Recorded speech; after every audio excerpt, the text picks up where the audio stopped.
of Fuliza scammers in a 449 million heist. From Fuliza loan theft syndicate. I mean, you've got to give it to them. This is brilliance of a certain order that they just cannot explain. About this story, yes, kushikwa, mnafaa kushikwa, crime does not pay. Lakini the kind amount of work these people have done. If you thought 2020 was just about trying to survive the pandemic, think again. Well, the world was reeling from COVID-19 and the crazy new regulations it brought. Over in Bomet County, one young man was stepping into what could be called a soft life era. His name, Ksh.500M, a student from Egerton University. Now, this wasn't just any student trying to get by. This was a kid who, in the middle of a global crisis, pulled off a heist that will set the stage for his biggest hustle yet. On July 20th, 2020, Gideon secured millions of dollars just like that. It was a bag so big, it felt like something straight out of a movie. But here's where it gets wild. This wasn't the end of his success. It was just the beginning.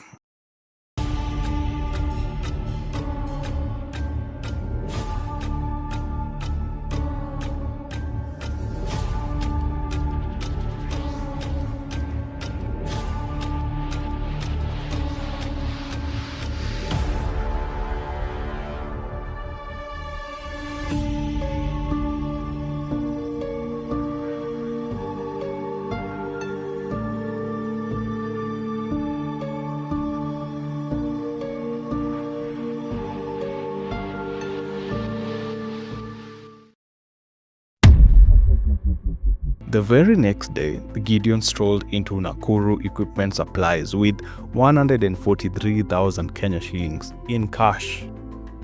No loans, no credit, just pure cash, and made what seemed like a casual purchase, his first ever bike, a Bajaj Boxer Ksh.500M. Now, most people buying bikes in this part of the world are looking for something practical, a workhouse that can earn them some money. But not Gideon. He wasn't buying his bike to work, he was buying it to play. This was a toy, not a tool for survival. But that wasn't the crazy part. Oh no, Gideon wasn't stopping there. 2 months later, on September 2nd, 2020, he was back at it. This time, he'd gotten another check, another massive check. So what did he do? He walked right back into Nakuru Equipment Supplies, dropped 90,000 Kenya shillings in cold, hard cash, and bought his second bike. Cash, no questions, no hassle. And the seller, completely impressed. He was amazed at how well business was going for this young kid. And why wouldn't he be? Gideon was living what seemed like a dream, and everyone around him thought it was all legit. Little did they know the business booming wasn't business at all. In fact, it was all part of a well-thought-out, carefully executed heist that had just kicked off. This wasn't a lucky streak, it was the Fuliza heist. A game changer that will leave people questioning how deep the hustle really went. Before we dive into today's story, I want to take a moment to thank all of you for showing us so much love and support. Seriously, we couldn't do this without you. If you haven't already, make sure to like and subscribe because you won't want to miss what's coming next. I'm Micah Hindi and you're awesome.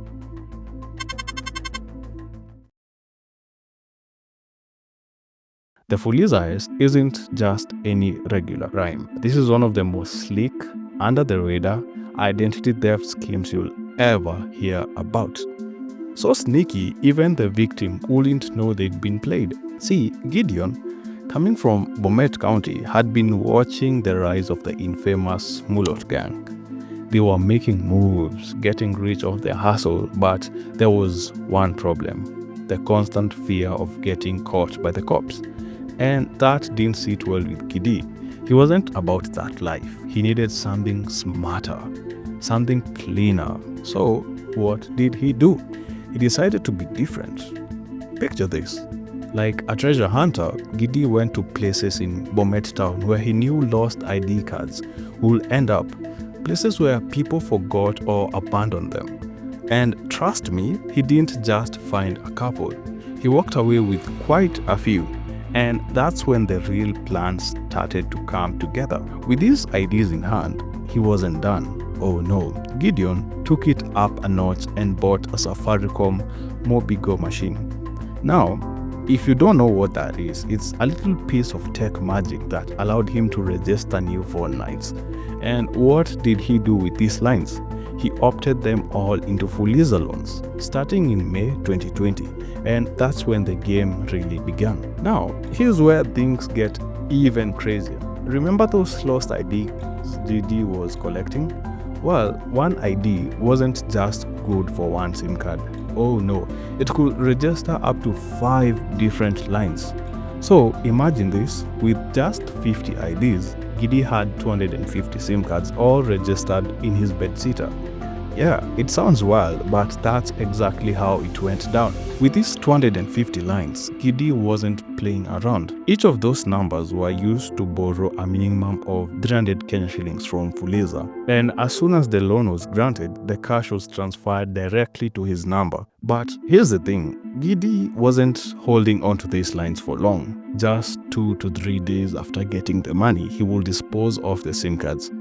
This became his routine, a process he repeated week after week, stacking up cash.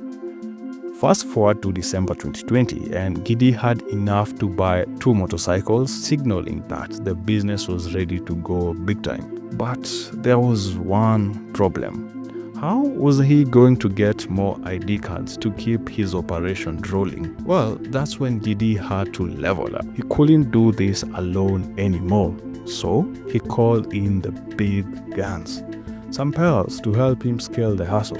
The first person on his list, Isaac Ksh.500M, a third-year student at St. Paul's University, who just so happened to be stuck in Limuru because of the COVID lockdown. But when Isaac had a plan, he was blown away. He couldn't believe how genius it was. So what did he do? He referred Gidi to a friend of his, with plans to join them once the lockdown restrictions were lifted. This friend, none other than Mr. Nelson Kamau, a SIM swap OG who knew the ins and outs of the game. Nelson didn't just stop there. He introduced Gidi to their key connector, Mr. Peter Gitahi.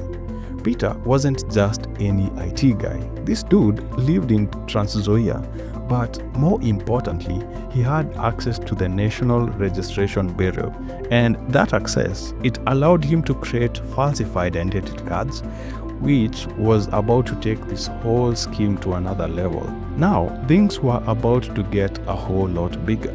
Gidi wasn't messing around anymore. He had his hands on 13 Safaricom Mobigo machines, which allowed him to register even more SIM cards. Each time these cards were registered, Gidi didn't just hold onto them. He sold them directly to himself. This meant his only hustle now was to Fuliza, cutting operational costs by nearly 50%. That's some serious efficiency, right? Having tasted that sweet success, Gidi wasn't about to slow down. He was all in now. Alongside Nelson, they went all on this scheme. They bought more SIM cards, moved the operation to Nakuru, and rented a place in Kiamunyu Estate, a spot that will become their HQ. With their new base of operations set up, they called in some more pals to join the hustle. And this is where the magic happened. They started registering SIM cards into Fuliza, and just like that, the game was in full swing. By the end of 2020, the money was flowing in faster than they could handle. It was clear that this wasn't just a side hustle anymore. It was a full-fledged operation, and Gidi knew it was time to take it to the next level. He needed bank accounts. So, on February 5th, 2021, Gidi walked into Family Bank at the Nakuru branch, armed with a crisp 1,000 note, and opened an account. Simple, right? But what happened next? the account sat there for 3 weeks doing absolutely nothing. That is until February 22nd, when the account suddenly started receiving 90 deposits per day. We are talking amounts ranging from 22,000 Kenya shillings to 100,000 Kenya shillings, all from different M-Pesa numbers. This was the moment things went from a hustle to a full-on operation. As the money started pouring in, things got a little too hot to handle. All those transactions hitting one account were bound to raise some eyebrows, and Gidi and the crew knew it. The bank would flag them any second now, so what did they do? They decided it was time to clean things up, time to make things look neater and more professional. The solution? Get more accounts, and this time, the dons of the operation needed their own. On March 23rd, 2021, Nelson and Edwin walked into Family Bank and opened their own accounts. But these weren't your typical accounts. No, they were special. These accounts were only meant for deposits, to handle the proceeds from the heist. They didn't need to make withdrawals, not yet, just keep it clean and organized. Then, in April, Isaac 500M finally joined the crew. He didn't waste any time and opened his account at Family Bank on May 5th. Fast forward to May 26, and Isaac's account started receiving a flood of deposits, a total of 224 deposits to be exact. We're talking amounts ranging from 1 to 87,000 Kenya shillings. But here's the real kicker. They weren't just sitting there. This cash was moving in chunks of 200,000 Kenya shillings to different numbers, and from there, it was quickly withdrawn, spreading the money out and making it harder to trace. The operation was running smoother than ever. On July 7th, 2021, Gidi took another big step and opened a Co-op Bank account with just 7,500 Kenya shillings. But this wasn't just any regular account. 3 weeks later, he made a deposit of 1,424,260 Kenya shillings. And how did this happen? Well, the money came through his phone and a total of 9 different numbers. This wasn't just cash. This was a kind of money that signaled they were officially stepping into a new level. It was the beginning of their new status. But Gidi wasn't about to sit on it. On August 4th, they withdrew the entire amount, adding it to his tag to pay for something big. Enter the new ride. Gidi walked into the dealership and bought himself a Subaru Forester KDD. The very next day, on August 5th, he and Isaac 500M took off for Mombasa. Why? Well, Isaac had just received a cool 1.36 million Kenya shillings in his account, and they were on a mission to get Isaac's own car. His target, a Toyota Mark X, which is secured from Binda Corporation Limited, if I got the name right. Things were moving fast and the crew was stepping up their game. It didn't stop there. Nelson Kamau, the next guy in line, wasn't going to be left out. That would be insane. On January 24th, 2022, he bought his own Subaru Forester KDG972S from Muzif Motors after receiving 1.87 million Kenya shillings in his account just days before, on January 20th. Talk about moving with speed. And just 2 days later, Jones got in on the action. He bought his own Subaru KDG from AutoZone Motors after receiving 1.3 million in his account. The whole gang was getting into the luxury ride game, and things were about to go into overdrive. The last duo to join into the millionaire club, Edwin 500M. On February 24th, he walked into AI CDQ Motors and picked up his own Subaru Forester KDG061R. Just like that, the entire crew was running in style. But Gidi wasn't about to let them have all the fun.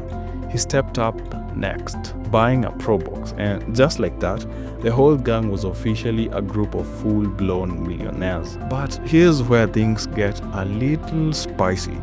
While the crew was living it up, back at the Fuliza HQ, something wasn't sitting right. they started noticing something strange. These lines that were getting loans were being switched off before they could even make a single call. Something didn't add up, so the alarms went off and the bank reported to the cops. But by then, it was too late.